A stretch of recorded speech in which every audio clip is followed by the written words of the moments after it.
Hi, my name is Jaymisha and I'm a second year software engineer degree apprentice at Thales and the University of Warwick, and I'll be giving you an insight into my experience so far. Over the past year, a few of the things that I've enjoyed most is getting the responsibility to work on different projects and exploring technical aspects of engineering. I've also really liked participating in STEM events as a STEM ambassador and attending Induction Week, where I got to network with lots of apprentices and graduates from across the UK. Some of the key skills I've learned over the past year are communication and teamwork. Working with different team members every day, it's really important to make sure you can communicate well and get across the right message. As an apprentice, I've also learnt time management, so juggling both university and a full-time job was a challenge in the beginning, but it's definitely taught me the importance of planning. Over the past year, there has been a lot of change due to COVID, which has meant university has moved online, and I've also been working from home since last year March.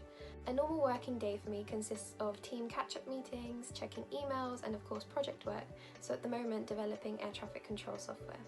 Reflecting on the past year, I'm definitely glad that I chose a degree apprenticeship route with Warwick and Thales. Stepping out of my comfort zone, I've had a lot of opportunities to grow as a person and gain the confidence and independence I knew an apprenticeship would give me.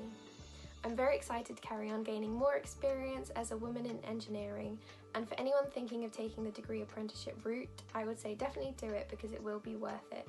You get the best of both worlds by being a student and being in the workplace environment at the same time.